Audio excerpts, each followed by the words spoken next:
Monsieur Rastaï, vous avez créé la Biennale d'art contemporain de Lyon en 1981 et, euh, 11, 91. et depuis, vous vous occupez de sa direction artistique. Mhm. Alors, j'aimerais bien savoir euh, comment vous voyez l'évolution de la Biennale d'art contemporain de Lyon depuis son début jusqu'à nos Mhm. jours et quels sont les moments pour Mhm. vous plus Mhm. remarquables, Mhm. les Mhm. moments plus importants Mhm. et Mhm. ou les éditions aussi Ok, qui vous rappelez mieux. Voilà.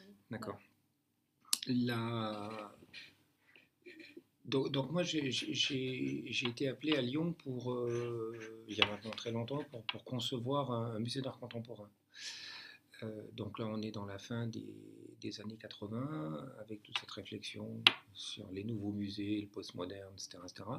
Et très vite, on se rend compte que le musée que nous allons concevoir, même si on essaie d'être intelligent, etc., etc., sera un musée relativement limité, c'est-à-dire qu'il ne s'intéressera évidemment qu'à un art occidental. Or, on est en plein dans ces réflexions sur entre autres la question des biennales, mais c'est cette espèce d'élargissement considérable qui fait la culture visuelle d'aujourd'hui. Donc très vite, l'idée de trouver une structure, quelle qu'elle soit, qui élargirait ce musée nous vient à l'esprit. Et c'est un concours de circonstances, puisque c'est je dirais hélas, la fin de la Biennale de Paris en 1985, pour des raisons complexes de budget, etc., etc., de projets artistiques peut-être aussi, qui laissent la place à une éventuelle manifestation de cet ordre, à Paris certes, mais ailleurs.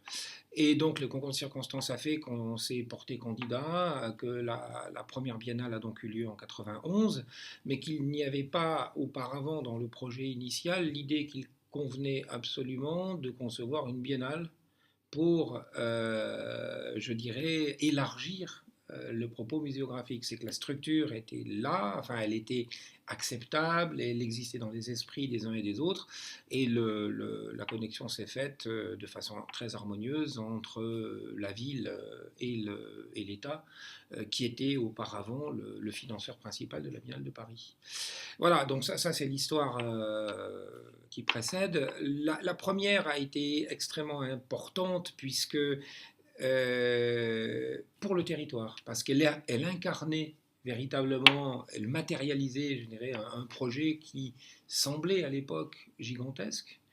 Il y avait 3 lieux d'exposition, il y avait un lieu qui occupait grosso modo 20 000 mètres carrés, et il y avait sur ces 20 000 mètres carrés, on devait en occuper 16 ou 17 000. Bref, ce qui est curieux en revanche, c'est que ce projet portait exclusivement sur un, la question de l'art en France. C'est-à-dire que c'est la raison pour laquelle d'ailleurs nous n'avons pas annoncé immédiatement qu'il s'agissait d'une biennale, même si nous étions dans une structure administrative politique qui conduisait au projet de biennale. Parce qu'il m'intéressait, moi, pour des raisons extrêmement franco-françaises, de faire le point sur cette incapacité de la France à exporter ses artistes, cette conception extrêmement prétentieuse de croire qu'on est encore le centre du monde alors que les choses n'ont jamais été vraies d'une part et qu'elles sont beaucoup changées de l'autre. Bref, donc c'est une biennale à contre-emploi, la première. Je passe, mais très importante localement parce que elle dure 5 semaines, mais elle a immédiatement un peu plus de 80 000 visiteurs à un moment très mal placé dans l'année, puisque elle ouvre le jour de la reprise, de la fin des vacances scolaires. Donc les profs sont pas mobilisés, enfin, sont mobilisés sur d'autres choses. Bref, bon. Ça c'est le premier point. Juste pour dire que la première n'était pas forcément une biennale qui avait la prétention d'envahir, d'investir, d'investiguer, comme on dit même aujourd'hui en mauvais français, la chose internationale. C'était une opération comme ça, voilà, avant de partir, regardons ici. La biennale qui a beaucoup compté dans cette histoire, c'est 1997, puisque c'est la biennale où j'invite Harald Zeman. Et comme Harald avait eu la chance, pour lui c'était une chance de n'être ni à Venise ni à la Documenta, ça lui permettait dans une chose toute petite qui n'existait pas sur la cartographie des biennales de démontrer que voilà, on pouvait avancer très vite. Donc nous, ça nous a effectivement, je dirais, ça a accéléré l'intégration de cette Biennale de Lyon dans l'univers international. Voilà, déjà à cette époque, cette idée qu'il convenait de s'intéresser à des cycles comme ça, à des trames, était en tête, puisque les 3 premières avaient porté sur une réflexion sur l'histoire, et là, avec Harald, l'idée c'était de s'intéresser désormais au global, c'était le mot à la mode, etc. etc. Et il avait intitulé sa biennale L'autre. De façon très intéressante, d'ailleurs, il avait dit de toute façon, ma première langue étant l'allemand, l'autre c'est le Das, le neutre. Et je pense que l'autre, il pensait que c'était probablement lui qui était l'autre. Mais bon, bref, voilà. Là, on ouvre donc un parcours sur ce global. Il y aura ensuite la dernière biennale qui se trouve sur le site des fameux 16 000 mètres carrés que j'évoquais là, qui est, j'ai beaucoup hésité, mais qui était, comment dire, une reprise, une critique, une affirmation de l'importance du projet de Jean-Hubert Martin, qui avait été extrêmement décrié à sa création. Nous avions été très très peu à affirmer notre intérêt pour les magiciens de la Terre. Donc. Et donc l'idée, c'était, de façon très symbolique, en 2000, cette biennale avait été retardée d'un an, de revenir avec Jean Hubert et d'avancer sur cette question. Oui, je dois dire que les 3 premières, j'avais été co-commissaire, et qu'à partir de la 4e, j'avais ne plus souhaité être directement impliqué, parce que paraît extrêmement difficile d'avoir plus d'une idée dans sa vie, donc faire une biennale tous les 2 ans, ça me paraît extrêmement complexe. Bref, donc avec Jean Hubert, l'idée, on s'était un peu réparti des géographies, là, et c'est moi, cette occasion-là, ma première véritable investigation sur la Chine, qui était un autre monde qu'aujourd'hui. Voilà, donc ça c'était très très intéressant, puisque ça nous permettait d'incarner véritablement ce phénomène de globalisation, et le projet de Jean Hubert était, à mon avis, très très intéressant, puisque la biennale s'intitulait Partage d'exotisme avec un S. Donc c'était ces phénomènes de réciprocité qui jouaient. Voilà. Là, ensuite, le propos change sans changer. De plus en plus, j'ose parler de cette trilogie, parce qu'au début, c'était pour moi extrêmement important, mais ça me paraissait tellement naïf, et je pense que ça l'est toujours, qu'il fallait qu'on ait prouvé que la biennale exista dans ses configurations, dans ses propos, pour pouvoir annoncer une chose aussi bête. Voilà. Donc, on poursuit. Donc, le changement se fait quand nous abandonnons ce lieu qui s'appelle la halle Denis Garnier, donc un très très très grand espace uniforme, et quand, pour énormément de raisons, mais qui sont liées naturellement à ce qu'on observe partout dans les biennales, parce qu'entre-temps, elles ont commencé à se structurer. C'est évidemment ce qu'on va appeler l'emprise de la ville. Il est extrêmement important, pour plein de raisons, c'est du standard, on ne va pas développer, de pouvoir un tout petit peu parcourir la ville en même temps qu'on parcourt la biennale, pour distinguer ces phénomènes de biennale, ces phénomènes d'exposition. Donc là, c'est un peu le dispositif d'aujourd'hui, principalement un ancien entrepôt à sucre d'un côté de la ville, et puis un second pôle qui est le pôle du musée d'art contemporain. Ça me permet, moi, d'affirmer dans le contexte très européen, très français, que si une biennale française ne se tient pas à Paris, elle n'a pas d'autre alternative que de se connecter musée biennale, c'est-à-dire parce que les infrastructures sont beaucoup trop faibles en matière muséographique, par exemple en France, même si vous avez un fabuleux musée de Bordeaux, un musée de Nantes, peu importe, choisissez ce que vous voulez, vous n'aurez jamais la position évidemment des musées génériques, des musées structurels qui sont la position du MNAM à Paris, la Tate moderne, du MoMA, etc., etc. Et donc, je pense qu'il est extrêmement important d'affirmer cette structure permanente entre un musée qui tente de conserver quelque chose d'une mémoire de la biennale, de contribuer donc tous les jours, au quotidien, sans être cependant un musée conventionnel, mais d'affirmer cette présence des arts visuels, d'une pensée plastique, et puis ce rythme biannuel de de la Biennale. Voilà, alors après, à partir de là, les questions sont plus des questions liées à l'implantation de cette biennale dans un réseau local qu'à l'exportation ou l'image de la biennale comme étant une biennale internationale. Parce qu'entre-temps, on circule beaucoup, les structures de biennale se mettent en place, on a énormément de relations avec Gwangju, bon, pas encore avec Shanghai, tout ça n'existe pas, pas encore avec Fukuoka, mais enfin, le réseau des biennales commence à se mettre en place, et là, c'est là où ça devient vraiment très intéressant. Cette idée de qu'est-ce qu'on fait des artistes, tout simplement. Alors quand on est nous tout seuls dans notre Europe classique ou dans notre Occident un peu plus récent, bon, on associe sans aucun problème un Bolognais avec un Napolitain, on dit tout ça, c'est l'Italie du nord du sud, ça se passe au 17e, à 50 cm on met un flamand, et on donne l'impression dans le cadre d'une collection que ces images-là recomposent une histoire, une structure. Avec les biennales, c'est compliqué, puisque les artistes viennent de toutes parts, et donc, bien sûr, on passe de l'histoire avec un grand H, même si c'était une fiction, à des histoires qui sont des récits avec un petit H. Et donc, c'est là, et c'est bien naturel, que la part de l'historien d'art diminue au profit, c'est un standard, pardon, j'enfonce des portes ouvertes, au profit du narrateur qui est le curator. Voilà. Donc, mais ça, c'est très intéressant, parce que quand ça se passe dans un lieu clos, que ce soit en Italie, en Allemagne, en Belgique, à Los Angeles, on est entre nous, en gros.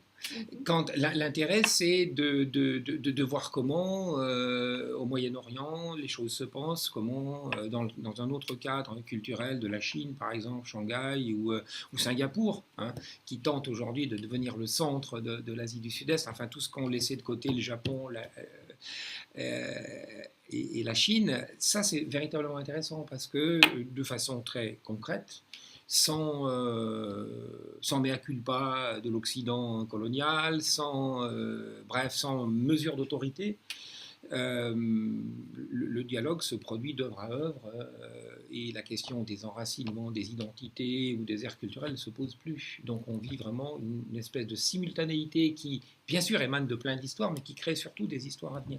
Et ça, c'est fondamental, c'est formidable. Donc, je reviens à mon propos. Ça s'est lancé. Alors, il y a des meilleures biennales que d'autres. À Lyon, c'est pareil, partout. Hein, partout. Mais là, moi, il me semble de faire un travail important sur le territoire de Lyon. Et donc, c'est là qu'on met en place cette chose petit à petit, hein, qui va s'appeler Veduta, qui n'est pas exceptionnel, hein, on n'a aucune prétention à être un laboratoire, mais qui simplement s'intéresse aux artistes qui ont énoncé un certain nombre de protocoles très simples, et qu'on fait interpréter par, je pèse mes mots, hein, par énormément de gens qui ne connaissent rien de l'œuvre, mais qui peuvent parfaitement comprendre, appréhender ce protocole. Et c'est un travail curieux, puisqu'il y a du protocole. Bon, le protocole, c'est simple, c'est du genre la création permanente de Robert Filliou, pour prendre quelque chose d'assez caricatural. Mais ce qui est intéressant, c'est que pour ancrer ce propos, il faut le recours de la collection du musée. C'est ce qui va incarner sur ces territoires et qui va permettre, sur ce socle de la collection du musée, de faire venir un certain nombre d'artistes des biennales successives, de travailler en réseau et de faire en sorte que ce qu'on appelle, on sait comment les appeler, c'est pourquoi on les a appelés des amateurs. Alors c'est très ambigu, amateur, parce qu'en général c'est quelqu'un qui... Voilà, bref, on a repris vaguement l'interprétation du 17e. Voilà, nous on considère qu'il n'y a pas de culture visuelle particulière, mais il y a d'autres cultures extrêmement importantes. Donc c'est comme ça que Veduta a commencé à se développer, avec, comme on voit partout, des workshops, des résidences, etc. Mais surtout des modes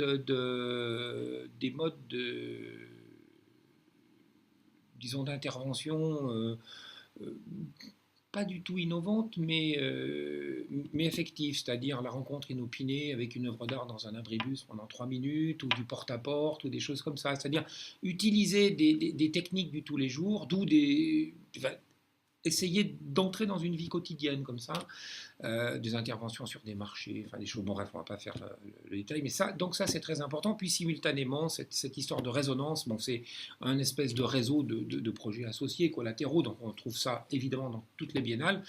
On ne trouve pas dans toutes les biennales des principes de Veduta, de façon que tous ces petits centres d'art, qui ne sont que des petits centres d'art, mais qui sont vachement actifs, qui ont des emprises importantes sur des visiteurs locaux, mais qui essayent de se défoncer, faire en sorte que petit à petit, localement, on dise, voilà, la biennale contribue largement à cela. Alors, il y a donc deux pôles. Il y a le pôle traditionnel de toutes les biennales, c'est-à-dire d'être un peu à l'écoute de l'actualité internationale, et puis il y a ce réseau-là local auquel je tiens beaucoup.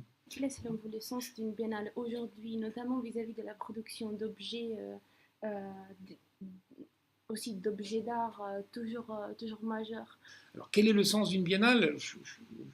Il y a autant de sens qu'il y a de biennale. Par contre, ce phénomène d'élargissement de la présence simultanée d'artistes importants à l'échelle de la planète peut être certes filtré, ils apparaissent dans le marché, dans les foires, ils apparaissent dans les musées, sur des formes d'exposition personnelles, etc. Mais le schéma qui, à mon avis, restitue cette complexité, cette profusion, cette interrogation, ces suspicions, c'est le schéma de la biennale, comme principe. Et donc, à ce titre-là, elle me semble vraiment collée à l'époque. Je ne peux pas dire plus. Donc, vous pensez qu'il y a une nécessité, effectivement, d'avoir une biennale? Je ne sais pas s'il est nécessaire d'avoir une biennale en France, a priori, mais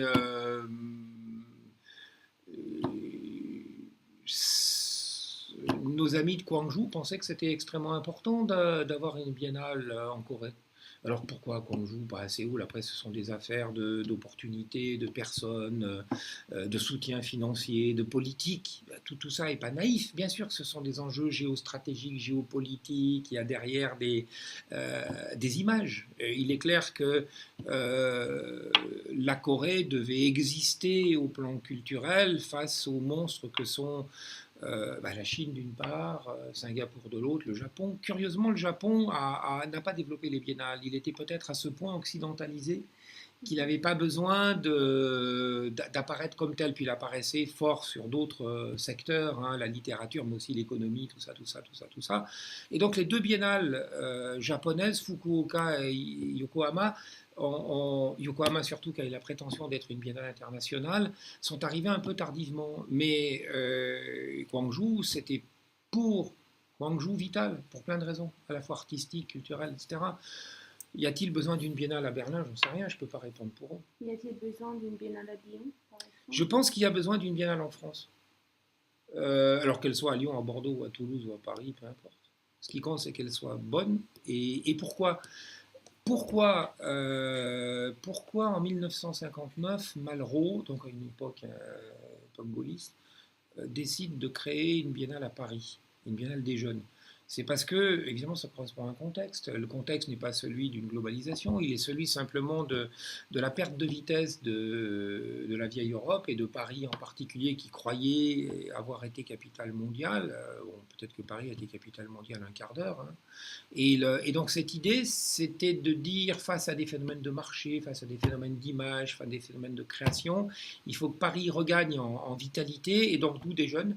Et la situation géographique de Paris permet alors ça a été plus ou moins visible, mais permet de montrer ce qu'on ne voit jamais, c'est-à-dire les artistes des blocs de l'Est, qui était un moyen, évidemment, face à Paris, face à plein de choses, d'apparaître. Quand vous regardez la Biennale de Venise et la Documenta, bien sûr, la Biennale de Venise remonte avant la Deuxième Guerre mondiale, mais elle se restructure fortement après-guerre. Pourquoi?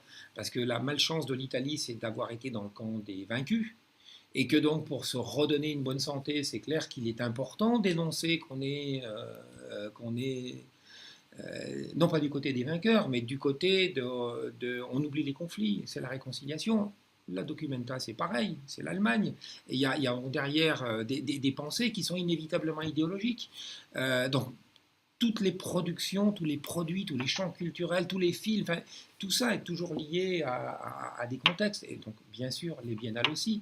Mais, et donc la Biennale de Lyon en particulier, si on se tient à l'échelle de la France, il était pour moi extrêmement important, mais c'est ridicule à l'échelle globale, ridicule. Il était pour moi important que si une biennale naissait en France, fallait peut-être qu'elle ne soit pas à Paris.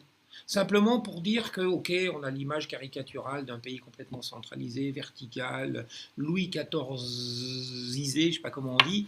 Voilà, c'est tout. Ben, vu depuis Fukuoka, depuis, s'en foutent de ça. C'est donc une image, c'est ce que je raconte, qui est extrêmement locale, qui ne vaut que pour la situation française.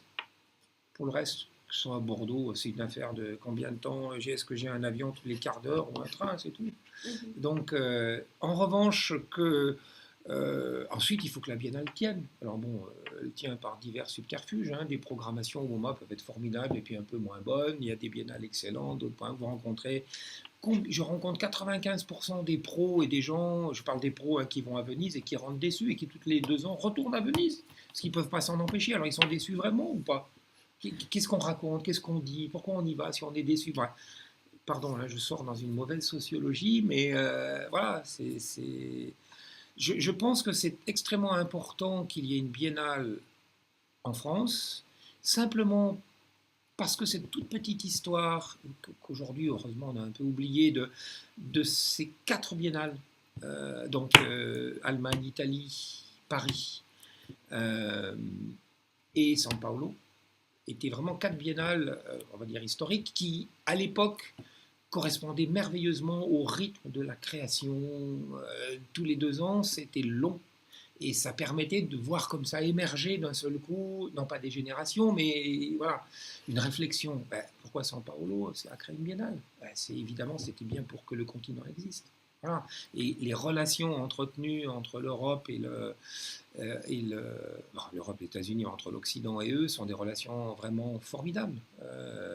Cette espèce d'intelligence de pays ex-colonisés qui s'inspirent des littératures européennes pour faire mieux que l'Europe et ensuite exporter leur littérature, c'est formidable. La même tentative sur les arts plastiques, voilà.